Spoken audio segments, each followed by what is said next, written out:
আমার নবীজি হঠাৎ করে দেখলেন খাদিজার মন খারাপ।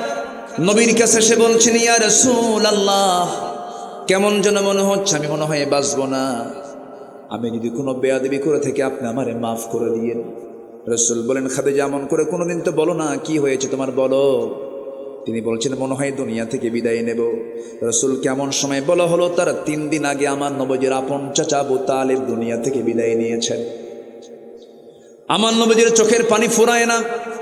নবীজি বলছেন, খাদিজা, আমার আপন চাচা আবু তালেব মারা গেল, তুমি আবার কি বলো? হ্যাঁ হুজুর, আমার মনে হয় আমি বাঁচবো না, আমি আপনার কাছে 3টা জিনিস চাবো।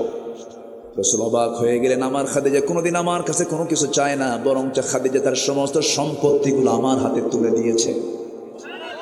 খাদিজা তো আমার কাছে চায় না, সমস্ত স্থাবর অস্থাবর সব সম্পত্তি আমার হাতে যে মহিলা তুলে দেয়, সেই মহিলা আমার কাছে আবার কি চায়? তিনি বললেন, খাদিজা তুমি কি চাও? তুমি আজকে যা চাইবা তাই দিয়ে দেব। রাসূল বলছেন, খাদিজা কি বলবে বলো? তিনি বলছেন, আমি দুনিয়ার কোনো কিছু চাই না, আমি চাই আমার যদি মরণ হয়ে যায়, আমার লাশটা আপনি আপনার পিঠে বহন করে আপনি কবরের দিকে নিয়ে চলে যাবেন, কবরের শোয়া দেবেন। কবরের শোয়া দিয়া আপনি কবর থেকে উঠবেন না, আমার চেহারা আপনি কিবলামুখী করে দিবেন। আপনি কবরে দাঁড়ায় থাকবেন ততক্ষণ যতক্ষণ মালাকুল মউত, যতক্ষণ প্রশ্নকারীর ফেরেশতা মুনকার নাকির যখন না আসবে। মুনকার নাকির যখন চলে আসবে, আমার মনে হয় আমার এই টুটাফাটা আমল নিয়ে আমি 3টা প্রশ্নের জবাব দিতে পারবো না। আপনি আমার হয়ে মেহেরবানি করে 3টা প্রশ্নের জবাব দিয়ে দিবে। আমার নবীজি কাঁদতেছেন। নবীজি বুকের সঙ্গে জড়িয়ে ধরে বলছেন, খাদিজা তুমি আমার জীবনের সবচাইতে বড় স্মৃতি, তুমি যা বলবে তাই হয়ে যাবে, কোনো চিন্তা নাই খাদিজা, তুমি চিন্তা করো না। মালাকুল মউত চলে আসলেন, মা খাদিজার ইন্তেকাল হয়ে গেল। সিরাত গ্রন্থে এসেছে, আমার নবীজি তার কথা মতো তার লাশটা নিয়ে চলে গেলেন, কবরের দিকে নিয়ে চলে গেলেন। আমার নবীজি যেদিন খাদিজাকে হারিয়েছেন, সেই দিন থেকে শুরু করে নিয়ে মৃত্যুর দিন পর্যন্ত এমন কোনো দিন নাই যে দোয়ায় রাসূল খাদিজার নামটা বাদ দিয়েছেন। সব দিন দোয়া করেছেন খাদিজার জন্য, তিনি সব ফেলে কেঁদেছেন। আম্মাজান খাদিজা দুনিয়া থেকে বিদায় নিলেন। বিদায় নেওয়ার সময় রাসূল তাকে বিদায় দিয়ে দিবেন, তার কথা মতো তার লাশটা নিজের পিঠে বহন করে কবরে নিয়ে চলে গেলেন। কবরে শোয়া দিলেন। কবরে শোয়া দিয়া আমার নবীজির চেহারা কিবলামুখী করে দেন, বারবার আসমানমুখী হয়ে যায়। জিবরিল আমিন বলছেন, ইয়া রাসূলুল্লাহ, খাদিজার চেহারাকে আপনি সোজা করতে পারবেন না, আরশের সঙ্গে সরাসরি তার চেহারার সরাসরি সম্পর্ক হয়ে গেছে। 3টা প্রশ্নের জবাব দেওয়া লাগবে না আপনার। 3টা প্রশ্নের জবাব দেওয়ার জন্য আরশ আজিমের মালিক আল্লাহ যথেষ্ট, যে আল্লাহ নিজে খাদিজাকে সালাম দেয়। সুবহানাল্লাহ, কোনো চিন্তা নাই আপনার। আমার নবীজি কবর থেকে উঠে আসলেন। আম্মাজান খাদিজার মতো মানুষ, যে খাদিজাকে আল্লাহ নিজে সালাম দেন, সেই খাদিজা কবরকে দেখে আনন্দ করেন না ভয় পান? কবরটা কি আনন্দের জায়গা না ভয়ের জায়গা? ওসমান জিন্নুরাইনের মতো মানুষ, ওসমান জিন্নুরাইনের মতো মানুষ, দুনিয়াতেই যিনি জান্নাতের সংবাদ পেয়েছেন, কবরের কথা মনে করলে পরে শিশুর মতো কাঁদতেন। কিসের মতো কাঁদতেন? শিশুর মতো হাওমাও করে কাঁদতেন। আমার বন্ধুগণ, আজকে আপনার বাবা গেছে, আজকে আপনার ছেলে গেছে, আজকে আপনার নাতি চলে গেছে, আপনার বউ চলে গেছে, আপনার ভাই চলে গেছে, আমিও চলে যাব।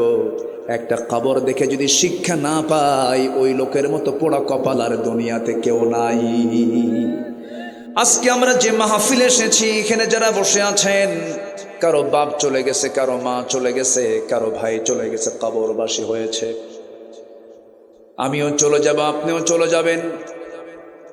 কিন্তু এই দুনিয়ার জিন্দেগি শেষ হওয়া মাত্রই আমার একটা জীবন শুরু হয়ে যাবে, যে জীবনের শুরু আছে কিন্তু কোনোদিন তার শেষ নাই। দুনিয়াটা পার হয়ে যাবে, দুনিয়াটা ফকিরেরও চলে যায়, রাজা বাদশারও চলে যায়, ধনী মানুষেরও চলে যায়, গরিব মানুষেরও চলে যায়, কিন্তু এই দুনিয়া পার হয়ে যাবে। কিন্তু এমন একটা জগৎ আসবে, আমার আল্লাহর সৃষ্টির হলো 2 পিঠ, একটা হলো ইহকাল, আরেকটা হলো পরকাল। আমরা এক পিঠ অতিক্রম করতেছি, আরেকটা পিঠ সামনে পড়ে আছে না নাই? পড়ে আছে। সেই আখিরাতকে সামনে রেখে আমাকে আপনাকে চলতে হবে। পরকাল কেন্দ্রিক চিন্তা আমার মাথায় নিতে হবে। আমার আপনার সবচাইতে বড় চ্যালেঞ্জ হলো, যেমন করে হোক মরার পর আমাকে বাঁচতে হবে কি থেকে বলেন? জোরে বলতে হবে। কি থেকে বলেন? জাহান্নাম থেকে। সবচাইতে বড় চ্যালেঞ্জ। জাহান্নাম আছে না নাই? আসতে বলবেন না, জাহান্নাম আছে না নাই? জাহান্নাম কয়টা? আমি কি প্রশ্ন করছি? আমি কি বিরক্ত করতেছি না তো? জাহান্নাম কয়টা? 7টা। সাকার, লাজা, জাহান্নাম, হুমাজা আছে না? এইরকম করে 7টা জাহান্নাম। আমার একটা আলোচনা আছে, আজ থেকে আরো 12 বছর আগে আমি আপনাদের এই অত্র অঞ্চলের সবচেয়ে বড় মাহফিল দারুল আমান ট্রাস্ট, সেখানে আমি জান্নাত এবং জাহান্নামের আলোচনা করেছি। সেখানে কোন আমলে কোন জান্নাত, কোন আমলে কোন জাহান্নাম আমি আলোচনা করেছি। যেহেতু আজকে সূরা মারিয়াম ধরেছি, তো সেখান থেকে কিছু কথা বলতে চাচ্ছি। তাহলে জাহান্নাম হলো কয়টা বলেন তো? 7টা। জান্নাত কয়টা? কয়টা বেশি? জাহান্নামই বেশি না জান্নাতি বেশি? না, জাহান্নামের সংখ্যা কম, জান্নাতের সংখ্যা বেশি। কিন্তু জাহান্নামে যাবে বেশি না জান্নাতে যাবে বেশি? জোরে বলেন। আচ্ছা, তাহলে দোষ কার? অনেকে চিন্তা আছে ওদের আল্লাহরই। আল্লাহর দোষ নাকি? আল্লাহ তাআলা জান্নাত রেখে দিয়েছেন আর জাহান্নাম রেখে দিয়েছেন, এবং সব কিছু ওপেন করে দিয়েছেন। বান্দা, আমি তোমার সামনে সব কিছু ওপেন করে দিলাম, এই আমলটা করবা, জান্নাত বুঝে নিবা। এই আমলটা করবা, জাহান্নামও বুঝে নিবা। সব কিছু বিষয়, হালাল হারাম, ন্যায় অন্যায়, সত্য মিথ্যা, সব কিছুকে আড়াল করে না প্রকাশ্য? সব কি স্পষ্ট না? অস্পষ্ট না সুস্পষ্ট? সুস্পষ্ট। আমার বন্ধুগণ, আমার আপনার জীবনের সবচেয়ে বড় চ্যালেঞ্জ হলো, জাহান্নাম থেকে আমি কেমন করে বাঁচবো, জাহান্নাম থেকে আমি কেমন করে পরিত্রাণ পেয়ে যাব। জাহান্নাম থেকে বাঁচার জন্য জাহান্নামের আমলগুলো বাদ দিতে হবে, জান্নাতের আমলগুলো করতে হবে। জাহান্নামের বদ আমলগুলো কি কি তারও তালিকা কোরআনে আছে। জান্নাতে যাওয়ার আমলগুলো কি কি তারও তালিকা আছে। আল্লাহ রাব্বুল আলামিন বলছেন, বান্দা, আমি তোকে এমন কিছু বদ আমল আছে, যে বদ আমলের জন্য আমি তোকে শুধু জাহান্নাম দেব না, জাহান্নামের গর্তের মধ্যে আমি তোরে ঢুকাবো। জাহান্নামের গর্ত এত ভয়ঙ্কর, জাহান্নামের গর্ত দেখে জাহান্নাম পর্যন্ত ভয় পায়। এত ভয়ঙ্কর জাহান্নামের গর্তগুলো, অনেকগুলো গর্ত আছে। এর মধ্যে একটা গর্তের নাম হলো, এখানে আল্লাহ তাআলা উল্লেখ করেছেন, গাইয়া। কি বলেন তো? গাইয়া। আল্লাহ রাব্বুল আলামিন বলেন, فخلف من بعدهم خلف أضاعوا الصلاة واتبعوا الشهوات فسوف يلقون غيا। আল্লাহ রাব্বুল আলামিন বলেন, যে সমস্ত বান্দার ভিতরে আমি মারাত্মক 2টা দোষ পেয়ে যাব, তাকে আমি শুধু জাহান্নাম দেব না, জাহান্নামের গর্তের মধ্যে ঢুকাবো। সেই জাহান্নামের গর্তের নাম এখানে আসছে গাইয়ুন, গাইয়া নামক গর্ত, গাই নামক গর্ত। যে গাই নামক গর্তটা এত ভয়ঙ্কর, জেলখানার ভিতরে যারা জেল খাটছেন, জেলের ভিতরে ভালো মানুষও যায়, মন্দ মানুষও যায়, আল্লাহর পয়গম্বররাও জেল খেটেছেন। ইতিহাসে আছে না নাই? আসতে বলবেন না, আছে না নাই? আচ্ছা, যেমন বলেন তো একটা নবীর নাম বলেন তো। ওয়াজ তো সবাই পারেনি দেখি, বলি আলহামদুলিল্লাহ। জাহান্নামের গর্তের নাম বলেছে। জাহান্নামের গর্তের নাম কি বলেন? গাই। বলেন সবাই, গাই বলেন। কি গাই? আবার বলেন কি? গাই। গাই নামক গর্তের মধ্যে ঢুকাবেন।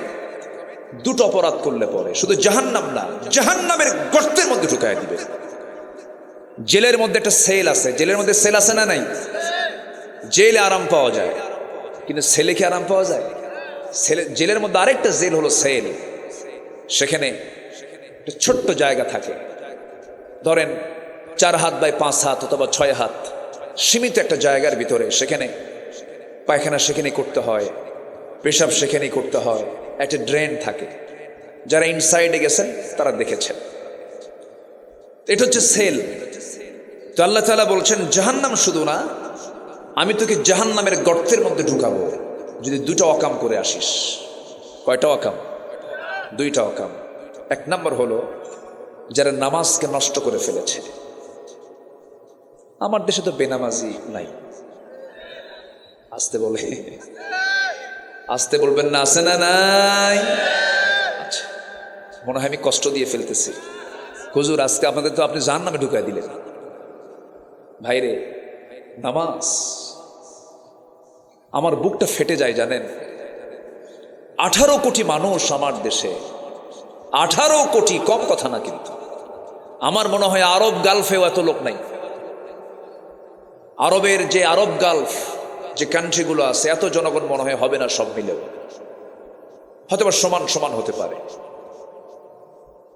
এত বিশাল জনগোষ্ঠী মুসলিম, অথচ নামাজ পড়ে মাত্র 5%।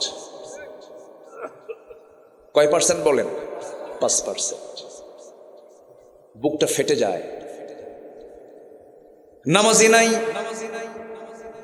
কিন্তু আমার বন্ধুগণ, যদি প্রশ্ন করি আমার দেশে এই মুহূর্তে মসজিদ বেশি না মুসল্লি বেশি?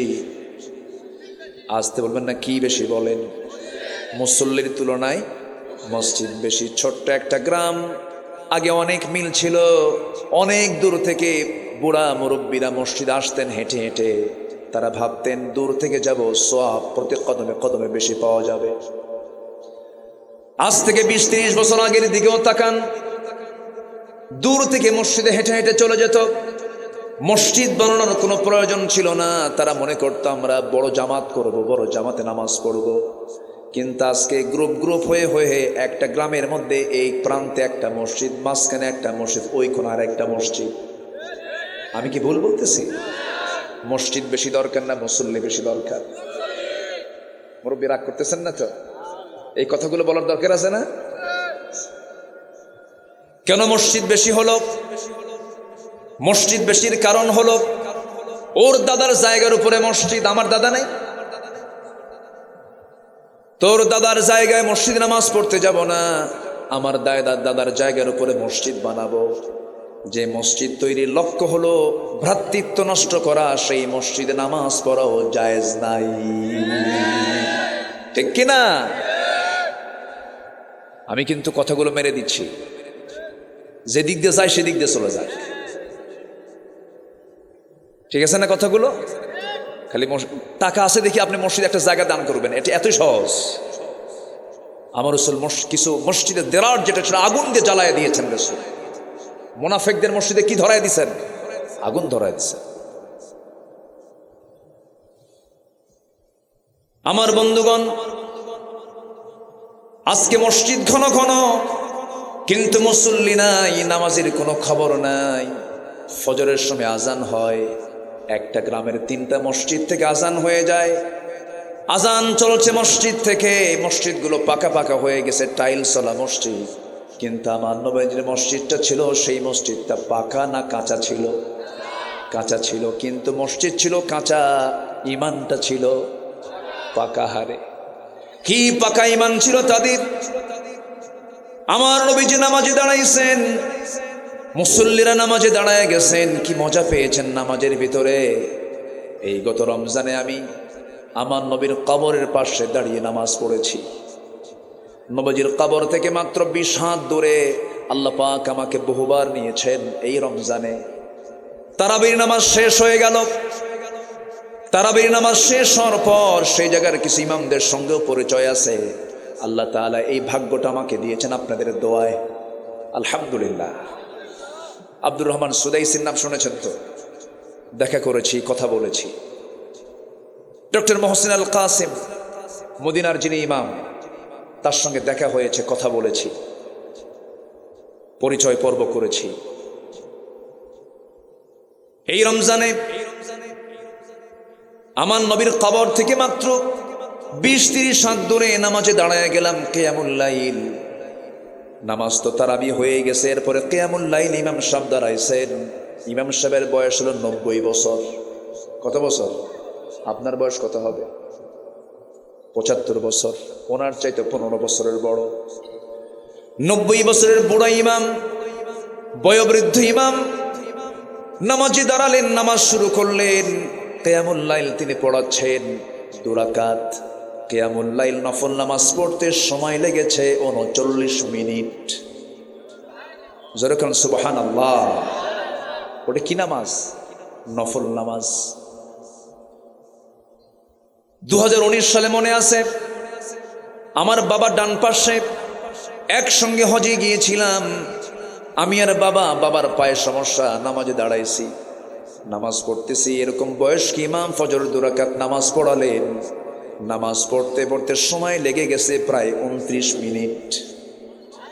যদি আমার দেশের কোন ইমাম যদি ফজরের নামাজে যদি 29 মিনিট সময় দিয়ে যদি একদিন নামাজ পড়ায়, নামাজও শেষ, বলবে হুজুর টোপলা নেন। ঠিক কিনা? সময় তো দিতে হবে নামাজের ভিতরে। আমরা ওয়াজ শুনি ঘন্টা ঘন্টা, কিন্তু নামাজ পড়তে বিরক্ত, তার লাভটা হলো কি? ওয়াজে বেশি সময় দরকার না, নামাজে বেশি সময় দরকার? নামাজে। আল্লাহ তাআলা বলছেন ফাখালাফা মিন বাদিহিম খালফুন আদাউস সালাহ ওয়াত্তাবাউশ শাহাওয়াত। আমি তাদেরকে জাহান্নামের গর্তের মধ্যে ঢুকায় দেব যারা নামাজকে নষ্ট করে ফেলেছে, যারা নামাজ পড়ে নাই। আবার আরেক জায়গায় আয়াতের ব্যাখ্যার একটা আয়াত আল্লাহ রাব্বুল আলামিন বলেছেন, কোরআন তো এমন একটা কিতাবের নাম, একটা আয়াতের ব্যাখ্যা আল্লাহ তাআলা আরেকটা আয়াতে দিয়েছেন। আল্লাহ রাব্বুল আলামিন বলেন, মা সালাকাকুম ফি সাকার ক্বালু লাম নাকু মিনাল মুসাল্লিন ওয়া লাম নাকু নুতঈমুল মিসকিন ওয়া কুন্না নাখুদু মাআল খায়িদিন। ও জাহান্নামের, আজকে তোমরা জাহান্নামে কেন? জাহান্নামে প্রবেশ হওয়ার মূল কারণটা কি বলো? জাহান্নামীরা বলবে আমরা 4টা কাজ দুনিয়াতে করে আসি নাই। মুখস্থ করবেন কয়টা কাজ? আবার বলেন কয়টা কাজ? আমি কিন্তু আলোচনা শেষে আবার প্রশ্ন করব। রাগ করতেছেন নাকি আপনারা? আমার আলোচনার ধরনটা একটু ভিন্ন। আমি আলোচনা চেষ্টা করি মানুষকে মুখস্থ করে দেওয়ার জন্য, এটা উচিত। আমরা মরা ফেরনের ইতিহাস সব জানি, জানি না? মরা ফেরন, যেটা ফেরন মরে গেছে, ইতিহাস জানি না আমরা? তো মরা ফেরনের ইতিহাস শুনে কি করবেন? তাজা ফেরন যে সমাজে অনেক ঘুরে বেড়ায়, ঠিক কিনা? তাজা ফেরন নাই? আছে না নাই?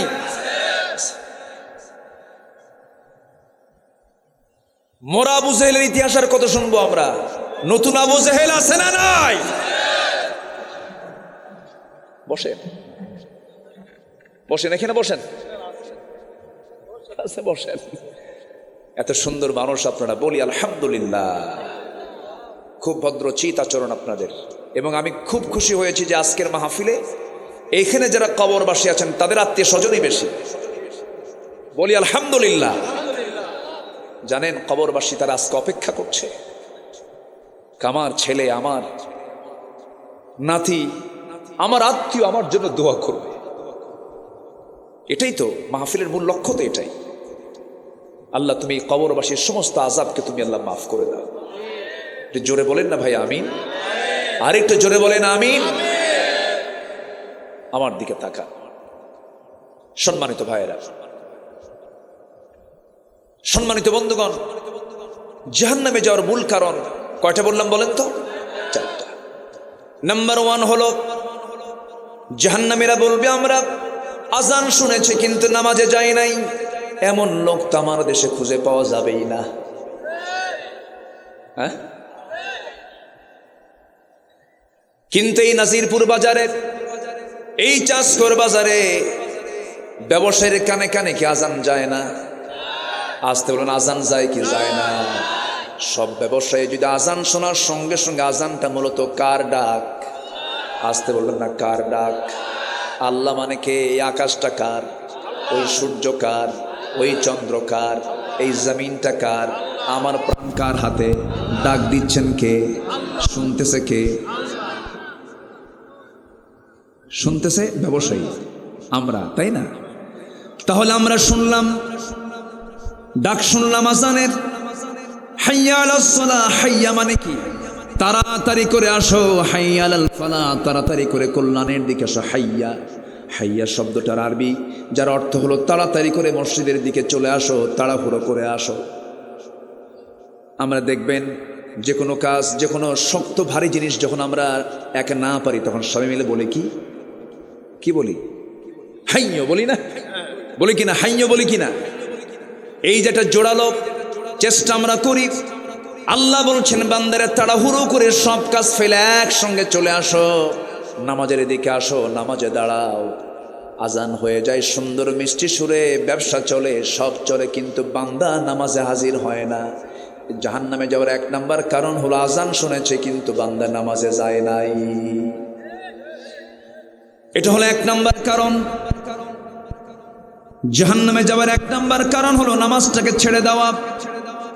নাম্বার 2 হলো জাহান্নামে যাওয়ার 2 নাম্বার কারণ হলো বান্দার হক নষ্ট করে ফেলা। মিসকিনদের খাবার দানে যারা উৎসাহ দেয় নাই, বান্দার হক যারা নষ্ট করেছে, রাস্তার টাকা মেরে খেয়েছে, জনগণের টাকা মেরে খেয়েছে, এতিমের মাল, ভাতিজার মাল চাচা মেরে খেয়েছে, বোনের সম্পত্তি ভাই বুঝে দেয় না, এমন ভাই তো গুরুদাসপুরে নাই। আসতে বলবেন না? আছে না? নাই বলবো। আবার যদি জমি যদি ভাগ করে দেওয়া লাগে দিবেন তো? তাহলে মাহফিল সফল, বলি আলহামদুলিল্লাহ। তাহলে 2টা কারণ বললাম। বোনের সম্পত্তি মেরে খাওয়া যাবে? আসলে যাবে, যাবে। আচ্ছা, আমার দেশে কি বোনের সম্পত্তি দেওয়া ভাই কি বেশি না কম? ভালো করে বলবেন। বোনের সম্পত্তি পুঙ্খানুপুঙ্খ পাই টু পাই বুঝায় দেয় এমন ভাইয়ের সংখ্যা বেশি না কম? নাই, কাম সারছে। খালি দোয়া করে দেয়, দোয়া করে দেয়। ওই দেখেন, দোয়া করে দেয়। উনি ভুক্তভোগী, উনি খুব রাগ করছে। আবার আড়াল থেকে হয়তো মা বোন বলতেছেন, হুজুর একটু ভালো কিরকম, ভাই কিছু বসে আছে, যদি অংশটা পাই, ঠিক আছে না? ওয়াজের ফলাফল বোনরা কালকে টের পাবে যে ওয়াজের ফলাফল কি হবে। শোনেন, আল্লাহর হক আর বান্দার হক, এই 2টা ঠিক যদি কোনো বান্দা রাখতে পারে, জান্নাতে যেতে তার কোনো বাধা নাই। যেরকম সুবহানাল্লাহ। কার হক? 1 নম্বর কার হক? আল্লাহর হক 1 নম্বর হলো নামাজ। 1 নম্বর কি বলেন? নামাজ। বান্দার হক আছে না নাই? আচ্ছা আচ্ছা, আল্লাহ তাআলা কিন্তু ইচ্ছা করলে কবরের সব হিসাব নিতে পারতেন, কিন্তু আল্লাহকে সব হিসাব কি কবরে নেবেন? কোথায় নেবেন বলেন? সবাই বলেন। হাসরে। কেন এত টাইম কি দরকার? আল্লাহ তো কবরেই ফিনিশিং দিতে পারতেন, কিন্তু কবরে তো হিসাব ক্লিয়ার হবে না। কেন? আল্লাহর হক নহে। আল্লাহ বললেন তুই নামাজ পড়ছিস না, বিচার করে ফেললেন।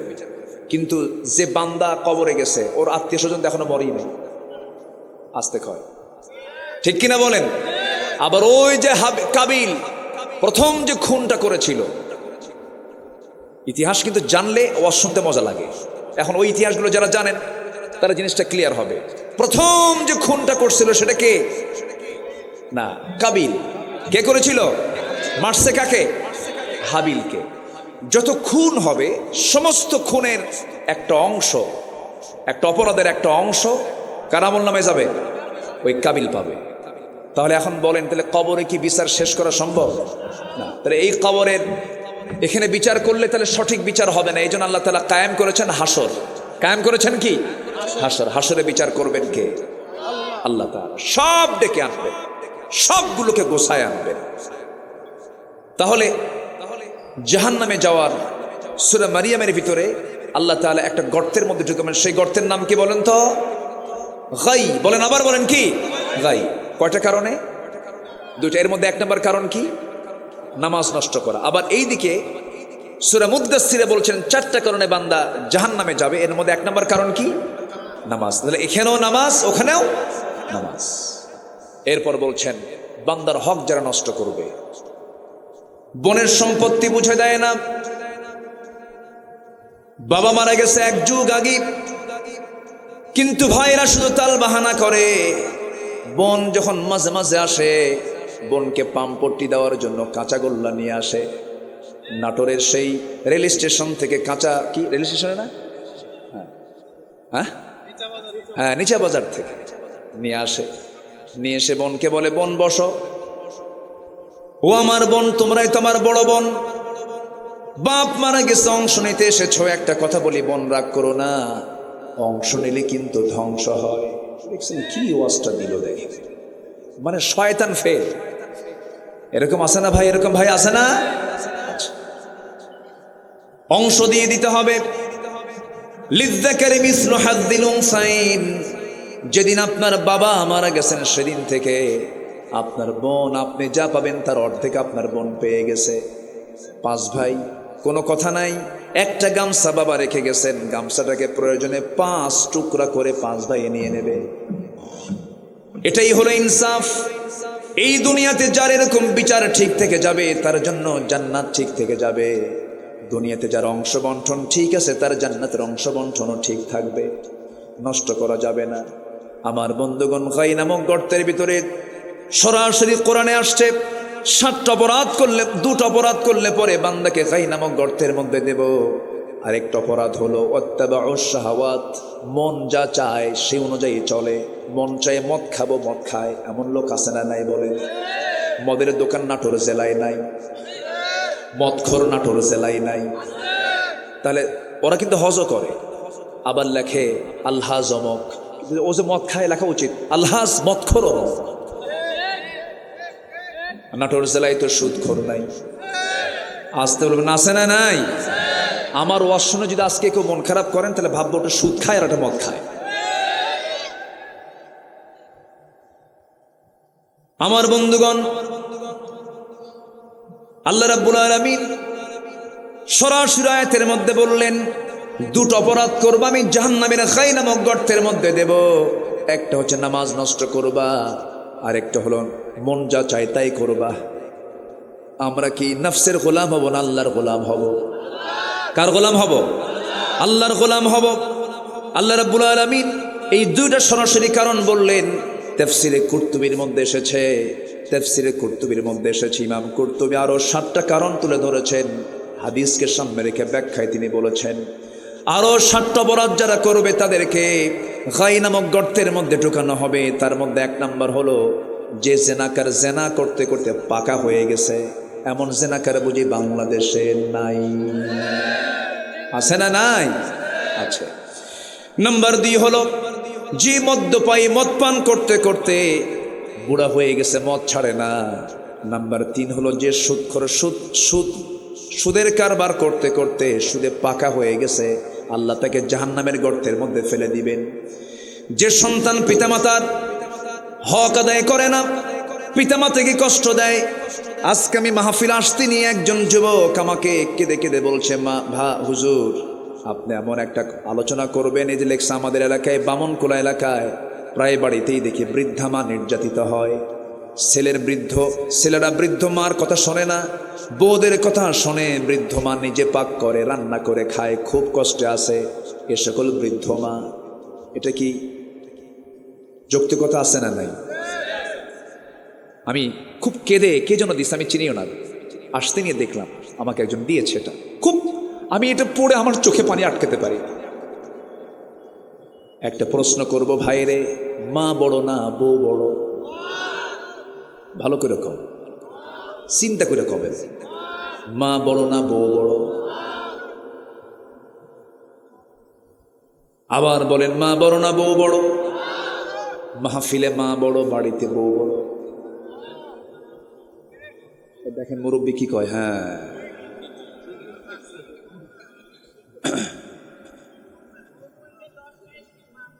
তুমি তো বিয়ে করো না, বুঝবা কি?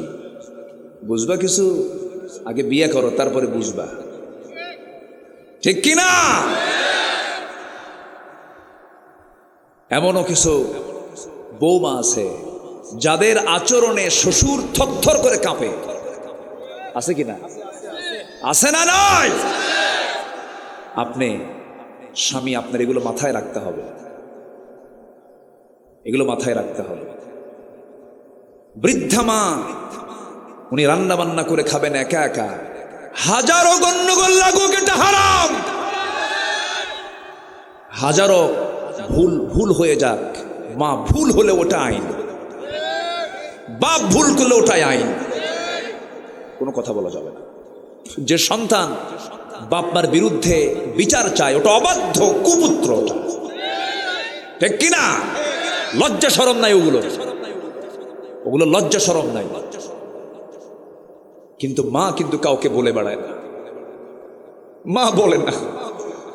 মাকে আপনি যদি বলেন, মা তোমাকে নাকি তোমার ছেলে এরকম করে, না আমার ছেলে খুব ভালো, আমি কি ভুল বলতেছি? মার কলিজা তোমার মতো না, মার কলিজা হচ্ছে আকাশের মতো উদার। মার সঙ্গে নাফরমানি করা যাবে না। যে সন্তান বুড়াকালে বাপ মাকে দেখার সময় পায় না, বিভিন্ন ব্যবসার অজুহাতে, চাকরির অজুহাতে, এগুলো হারাম, তার কোনো কাজে বরকত হবে না। আমার বন্ধুগণ, পাহাড়িয়া গর্তে তিনজন যুবক একটা সফরে রওনা দিয়েছে। প্রচন্ড ঝড়, গর্তের মধ্যে গিয়ে আশ্রয় নিয়েছে। আমার নবীজি এরকম করে একদিন আলোচনা করছিলেন। আলোচনার মাঝেই আমার নবীজি বলে ফেললেন, সাহাবীরা, বনি ইসরাইল গোত্রের তিনজন যুবক, তারা পাহাড়ি একটা গর্তের মধ্যে ঢুকে পড়ল। প্রচন্ড ঝড় শুরু হয়ে গেছিল। এমন সময় বাঁচার জন্য আশ্রয় নিল গর্তের ভিতরে। প্রচন্ড ঝড় যখন শুরু হয়ে গেল, সাথে ঘন বৃষ্টি শুরু হয়ে গেছে। পাহাড়ি ঢলে উপর থেকে বিশাল ওজনের একটা পাথর এসে ওই গর্তের গুহার মুখে এসে আটকে যায়। মৃত্যু ছাড়া কোনো গতি ছিল না তাদের। এমন সময় তিনজন যুবক চোখের পানি ফেলে ফেলে কান্দে, আর আল্লাহর কাছে তিনজন তিন দিক হয়ে বসে গেল, দোয়া করতেছে। আল্লাহ, এক যুবক দোয়া করে, আল্লাহ, জীবনে তেমন কোন আমল করতে পারি নাই, তবে একটা রাত আমি চেষ্টা করেছি আমার যৌবনকে কন্ট্রোল করার জন্য। আমি আমার চাচাতো বোনের ঘরের মধ্যে ঢুকলাম, তার সঙ্গে আমি জেনা করব। আমি তার বুকের উপর উঠে গিয়ে বসেছি। এমন সময় আমার সেই বোনটা বলল, ভাই রে, আমি তুমি দুজন যদিও ঘরের মধ্যে নির্জনে কথা বলছি, জেনার কাছে লিপ্ত হয়ে যাচ্ছি, কিন্তু জানো সবচাইতে বড় রাজ সাক্ষী কিন্তু আমার আল্লাহ দেখতেছেন। সঙ্গে সঙ্গে, ও আল্লাহ, আমি জেনার কাছ থেকে নিজেকে দূরে রেখে চলে এসেছি, জেনার কাছে লিপ্ত হই নাই।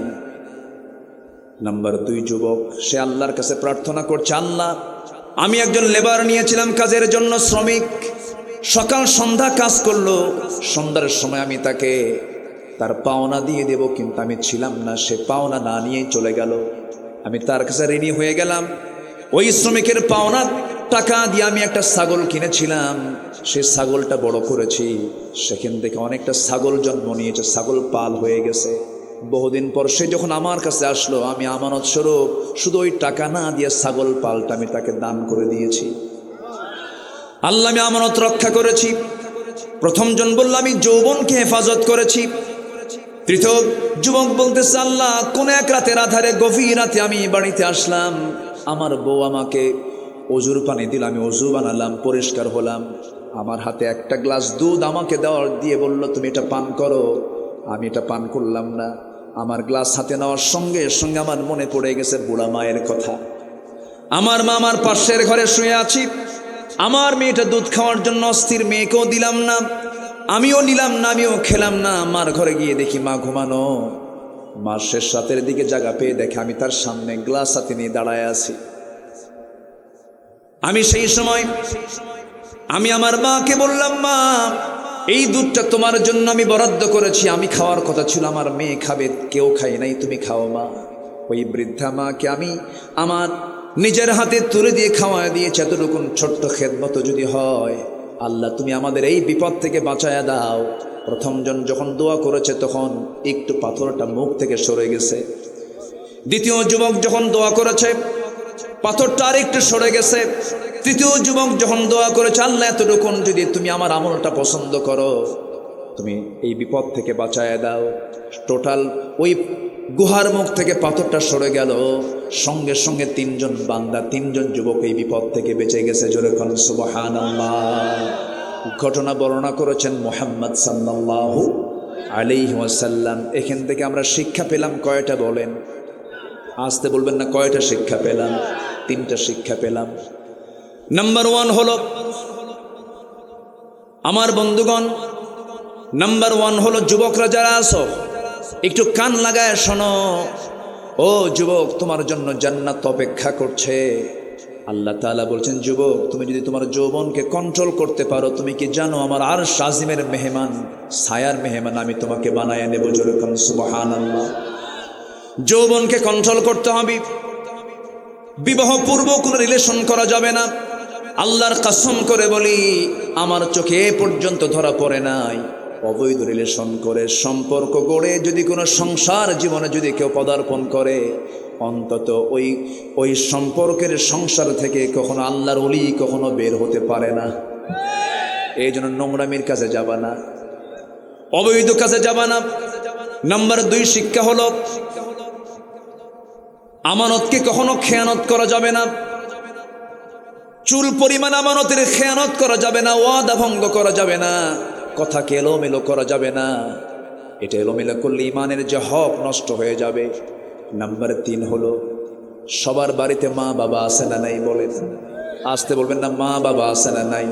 মা বাবা আছে। এখন বলেন, ভালো করে বলেন তো, মা বড় না বউ বড়? এটা জোরে বলতে হবে, আরো জোরে বলেন, কে বড়? মা বড়। আমার ভাইয়েরা, মার দিকটা খেয়াল করতে হবে, বাবার দিকটা খেয়াল করতে হবে। আরেকটা প্রশ্ন করব, সবাই বলেন তো, মা বড় না আব্বা বড়? মা বড় না বাপ বড়? আচ্ছা, মা বাবা যদি নামাজে দাঁড়ায়, ইমাম কি হবে? কেন, মা বড় না? হ্যাঁ, বলি আলহামদুলিল্লাহ, জোরে বলি আলহামদুলিল্লাহ। তাহলে যিনি ইমাম হন তার দাম কি কম?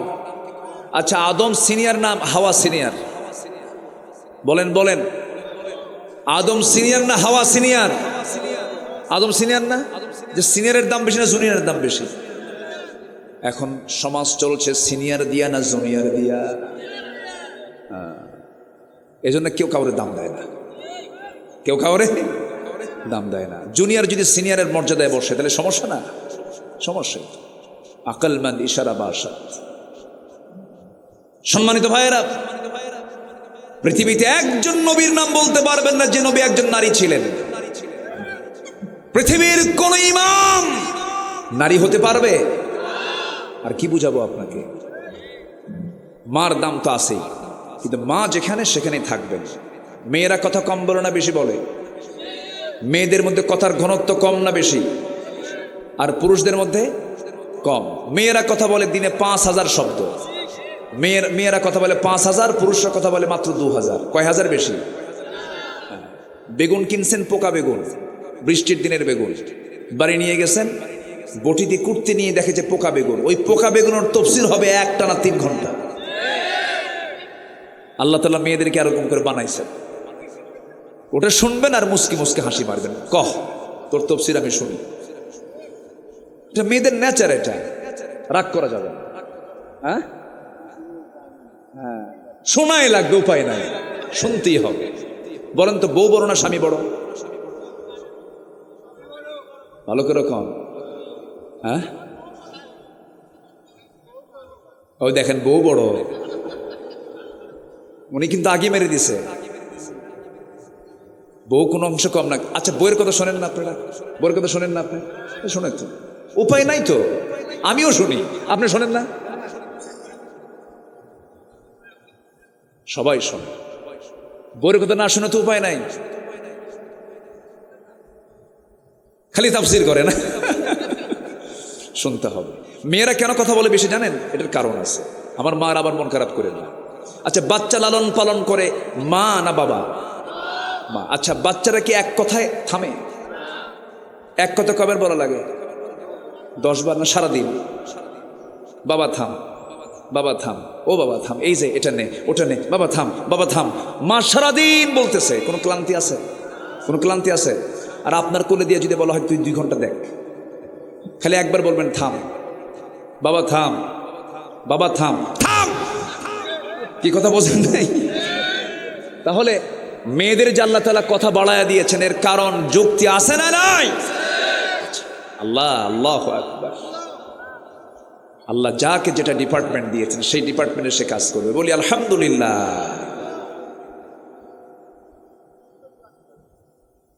জি, বলি আলহামদুলিল্লাহ। সম্মানিত ভাইয়েরা, তাহলে জাহান্নামে যাওয়ার আমরা যে কারণগুলো শুনলাম, 2টা শুনেছি।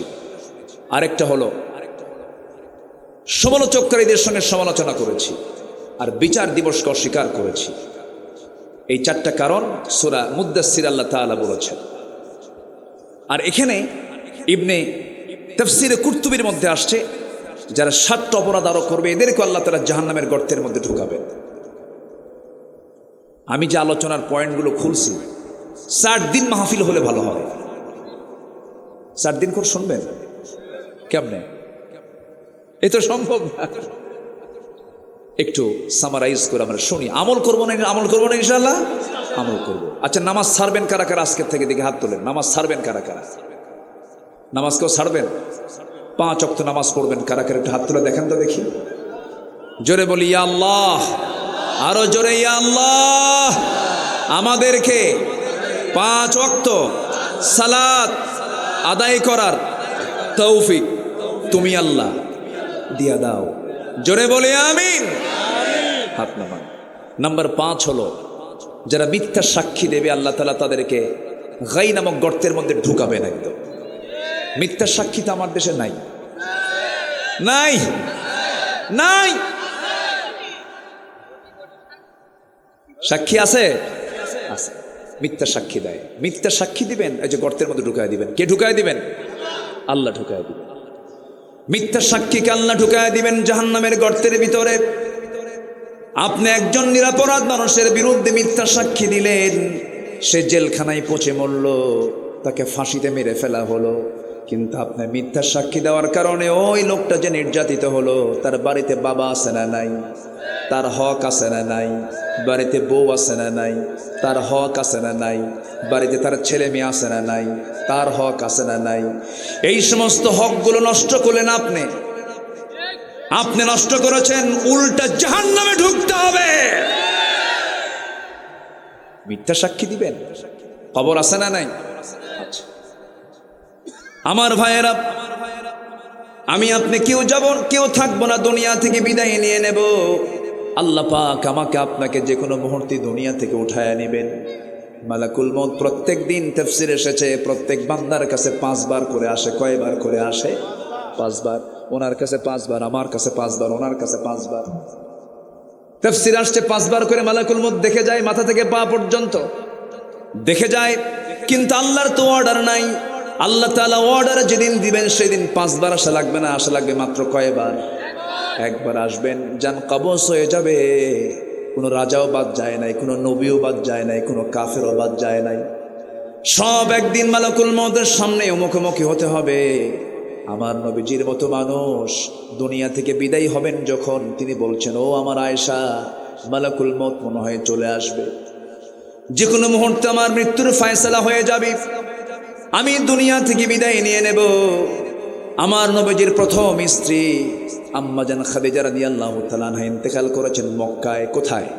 আর বাকি সব স্ত্রী ইন্তেকাল করেছেন সব মদিনায়। সব স্ত্রীর কবরগুলো মদিনায় আছে, কিন্তু আম্মা জান খাদিজার কবরটা আছে কোথায়? মক্কায়, মুআল্লা কবরস্থানে। আল্লাহ তাআলা আমাকে দেখার সুযোগ করে দিয়েছেন। মুআল্লা কবরস্থান, এরকম মাকবারা, কবর দেখলে আমরা সালাম দেব। জোরে বলি ইনশাআল্লাহ। কবরবাসীর সামনে গিয়ে একটু দাঁড়াবো, দাঁড়ালে আখিরাতের কথা মনে হয়ে যাবে। আমার নবীজি হঠাৎ করে দেখলেন খাদিজার মন খারাপ। নবীর কাছে এসে বলছেন, ইয়া রাসূলুল্লাহ, কেমন যেন মনে হচ্ছে, আমি মনে হয় বাঁচবো না। আমি যদি কোনো বেয়াদবি করে থেকে আপনি আমারে মাফ করে দিয়েন। রাসূল বলেন, খাদিজা এমন করে কোনোদিন তো বলো না, কি হয়েছে তোমার বলো। তিনি বলছেন, মনে হয় দুনিয়া থেকে বিদায় নেব। রসুল কেমন সময় বলা হলো, তার 3 দিন আগে আমার নবীজির আপন চাচা আবু তালেব দুনিয়া থেকে বিদায় নিয়েছেন। আমার নবীজির চোখের পানি ফুরায় না। নবীজি বলছেন, খাদিজা, আমার আপন চাচা আবু তালেব মারা গেল, তুমি আবার কি বলো? হ্যাঁ হুজুর, আমার মনে হয় আমি বাঁচবো না, আমি আপনার কাছে 3টা জিনিস চাবো। রসুল অবাক হয়ে গেলেন, আমার খাদিজা কোনোদিন আমার কাছে কোনো কিছু চায় না, বরং খাদিজা তার সমস্ত সম্পত্তিগুলো আমার হাতে তুলে দিয়েছে। খাদিজা তো আমার কাছে চায় না, সমস্ত স্থাবর অস্থাবর সব সম্পত্তি আমার হাতে যে মহিলা তুলে দেয়, সেই মহিলা আমার কাছে আবার কি চায়? তিনি বললেন, খাদিজা তুমি কি চাও? তুমি আজকে যা চাইবা তাই দিয়ে দেব। রসুল বলছেন, খাদিজা কি বলবে বলো? তিনি বলছেন, আমি দুনিয়ার কোনো কিছু চাই না, আমি চাই আমার যদি মরণ হয়ে যায়, আমার লাশটা আপনি আপনার পিঠে বহন করে আপনি কবরের দিকে নিয়ে চলে যাবেন, কবরে শোয়া দেবেন। কবরে শোয়া দিয়া আপনি কবর থেকে উঠবেন না, আমার চেহারা আপনি কেবলামুখী করে দিবেন। আপনি কবরে দাঁড়ায় থাকবেন ততক্ষণ যতক্ষণ মালাকুল মউত, যতক্ষণ প্রশ্নকারীর ফেরেশতা মুনকার নাকির যখন না আসবে। মুনকার নাকির যখন চলে আসবে, আমার মনে হয় আমার এই টুটাফাটা আমল নিয়ে আমি 3টা প্রশ্নের জবাব দিতে পারবো না। আপনি আমার হয়ে মেহেরবানি করে 3টা প্রশ্নের জবাব দিয়ে দিবে। আমার নবীজি কাঁদতেছেন। নবীজি বুকের সঙ্গে জড়িয়ে ধরে বলছেন, খাদিজা, তুমি আমার জীবনের সবচাইতে বড় স্মৃতি, তুমি যা বলবে তাই হয়ে যাবে, কোনো চিন্তা নাই খাদিজা, তুমি চিন্তা করো না। মালাকুল মউত চলে আসলেন, মা খাদিজার ইন্তেকাল হয়ে গেল। সিরাত গ্রন্থে এসেছে, আমার নবীজি তার কথা মতো তার লাশটা নিয়ে চলে গেলেন, কবরের দিকে নিয়ে চলে গেলেন। আমার নবীজি যেদিন খাদিজাকে হারিয়েছেন, সেই দিন থেকে শুরু করে নিয়ে মৃত্যুর দিন পর্যন্ত এমন কোনো দিন নাই যে দোয়ায় রসুল খাদিজার নামটা বাদ দিয়েছেন। সব দিন দোয়া করেছেন খাদিজার জন্য, তিনি সব ফেলে কেঁদেছেন। আম্মাজান খাদিজা দুনিয়া থেকে বিদায় নিলেন। বিদায় নেওয়ার সময় রসুল তাকে বিদায় দিয়ে দিবেন, তার কথা মতো তার লাশটা নিজের পিঠে বহন করে কবরে নিয়ে চলে গেলেন। কবরে শোয়া দিলেন। কবরে শোয়া দিয়া আমার নবীজির চেহারা কেবলামুখী করে দেন, বারবার আসমানমুখী হয়ে যায়। জিবরিল আমিন বলছেন, ইয়া রাসূলুল্লাহ, খাদিজার চেহারাকে আপনি সোজা করতে পারবেন না, আরশের সঙ্গে সরাসরি তার চেহারার সরাসরি সম্পর্ক হয়ে গেছে। 3টা প্রশ্নের জবাব দেওয়া লাগবে না আপনার। 3টা প্রশ্নের জবাব দেওয়ার জন্য আর শাজিমের মালিক আল্লাহ যথেষ্ট, যে আল্লাহ নিজে খাদিজাকে সালাম দেয়। সুবহানাল্লাহ, কোনো চিন্তা নাই আপনার। আমার নবীজি কবর থেকে উঠে আসলেন। আম্মাজান খাদিজার মতো মানুষ, যে খাদিজাকে আল্লাহ নিজে সালাম দেন, সেই খাদিজা কবরকে দেখে আনন্দ করেন না ভয় পান? কবরটা কি আনন্দের জায়গা না ভয়ের জায়গা? ওসমান জিন্নুরাইনের মতো মানুষ, ওসমান জিন্নুরাইনের মতো মানুষ দুনিয়াতেই যিনি জান্নাতের সংবাদ পেয়েছেন, কবরের কথা মনে করলে পরে শিশুর মতো কাঁদতেন। কিসের মতো কাঁদতেন? শিশুর মতো হাওমাও করে কাঁদতেন। আমার বন্ধুগণ, আজকে আপনার বাবা গেছে, আজকে আপনার ছেলে গেছে, আজকে আপনার নাতি চলে গেছে, আপনার বউ চলে গেছে, আপনার ভাই চলে গেছে, আমিও চলে যাব। একটা কবর দেখে যদি শিক্ষা না পাই, ওই লোকের মতো পোড়া কপাল আর দুনিয়াতে কেউ নাই।